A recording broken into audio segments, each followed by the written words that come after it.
பாகிஸ்தான் மீண்டும் நடத்திய ட்ரோன் தாக்குதலை இந்தியா முறியடித்தது. செய்தியாளர் ராஜகுமரன் இணைப்பில் இருக்கிறார். ராஜகுமரன், கூடுதல் விவரங்களை சொல்லுங்க. அடுத்தடுத்த சொல்லப்படுகின்றன. பாகிஸ்தான் அனுப்பப்படக்கூடிய அனைத்து ட்ரோன்களையும் அடித்து துவம்சம் செய்து நம்முடைய வான் பாதுகாப்பு அமைப்புகள் தங்களுடைய பணியை செய்து கொண்டிருக்கின்றது. மற்றொரு பக்கம் நம்முடைய கடற்படை களத்தில் இறங்கியிருக்கின்றது. கடற்படை INS விக்ராந்த் உள்ளிட்ட கப்பல்கள் மூலமாக கடந்து சென்று கராச்சி துறைமுகத்தை தீக்கிரையாக்க தொடங்கியிருக்கின்றது.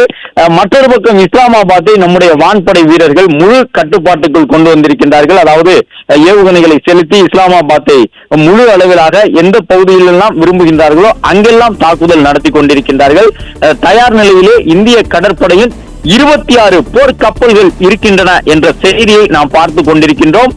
எந்த எல்லையிலெல்லாம் சென்று தாக்குதல் நடத்த முடியுமோ அப்படியெல்லாம் பாகிஸ்தானை இந்தியா தாக்கி கொண்டிருக்கின்றது. கிட்டத்தட்ட பல நாட்களாக இந்த நாளுக்காகத்தான் நாங்கள் காத்திருந்தோம் என்று சொல்லக்கூடிய விதமாக இந்தியா பாகிஸ்தான் இதை மட்டும் செய்தால் போதும் ஒரே இரவுக்குள் பாகிஸ்தானை மொத்தமாக சூழ்ந்து விடலாம் என்று காத்திருந்ததை போன்று இன்று இரவு கடுமையான ஒரு தாக்குதலை நடத்தி கொண்டிருக்கின்றது. தெரிந்தோ தெரியாமலோ இந்தியா என்கின்ற ஒரு நாட்டை பாகிஸ்தான் ஏவுகணை மூலமாக சீண்டி இருக்கின்றது. அதற்கான பலனை பாகிஸ்தான் அனுபவித்துக் கொண்டிருக்கின்றது. கடந்த 5 மணி நேரமாக ஒரே ஒரு ஏவுகணையை கூட இந்திய நிலப்பரப்பிலே தரையிறக்க முடியாத ஒரு நாடாகத்தான் பாகிஸ்தான் தற்போது வரை இருந்து கொண்டிருக்கின்றது என்பதை பார்க்கின்றோம். நேற்று ஒரு 15 நகரங்களை நோக்கி நள்ளிரவு நேரத்திலே அதிகாலை நேரத்திலே ஏவுகணைகளை வீசி பார்த்தார்கள். இன்று திடீரென்று நாங்கள் ஹமாஸை போன்ற ஒரு யுத்தத்தை நடத்தப் போகின்றோம், ஹமாஸ் பாணியிலே தாக்குதல் நடத்தப் போகின்றோம், இன்னும் சற்று நேரத்தில் பாருங்கள் ஜம்மு காஷ்மீர் என்ன ஆக போகின்றது என்றெல்லாம் சொல்லி கொத்து குண்டுகளை அடுத்தடுத்து வீசினார்கள். எதுவுமே எடுபடவில்லை, வானத்தோடு மறைந்து விட்டது.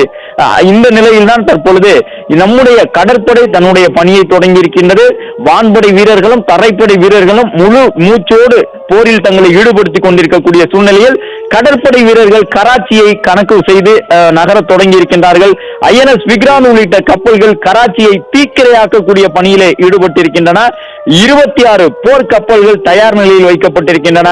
பாகிஸ்தானை பொறுத்தவரை வானில் இருந்தும் தாக்குவோம் பாகிஸ்தானுக்கு உள்ளாக, அதே போன்று தரையிலிருந்தும் பாகிஸ்தானை தாக்குவோம், கடலில் இருந்தும் பாகிஸ்தானை தாக்குவோம் என்று கிட்டத்தட்ட பாகிஸ்தான் நாட்டினுடைய 3 முனைகளில் இருந்து இந்தியா தாக்கி கொண்டிருக்கின்றது.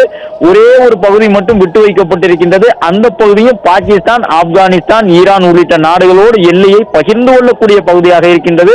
இன்னும் சொல்ல போனால் ஒருவேளை அந்த பகுதியிலும் கூட பலுசிஸ்தான் போராளிகள் தங்களுடைய தாக்குதலை தொடங்கி இருக்கக்கூடும் என்று சொல்ல முடிகின்றது. அதுபோன்று பாகிஸ்தானை பொறுத்தவரை இப்போது எல்லா பக்கமும் அவர்கள் அடிபட தொடங்கி இருக்கின்றார்கள். ஒருவேளை இன்று அவர்கள் அமைதியாக இருந்திருந்தால், இரவு நேரத்தில் எந்த தாக்குதலும் செய்யாமல் அமைதியாக இருந்திருந்தால் இந்த போர் மூண்டிருக்காது. பாகிஸ்தானாகவே வழியக்க சென்று பிளே ஸ்டோர் மற்றும் ஆப் ஸ்டோரில் இருந்து பாலிமர் செயலியை QR கோடு மூலம் பதிவிறக்கம் செய்யுங்கள். செய்திகளை உடனுக்குடன் பெறுங்கள்.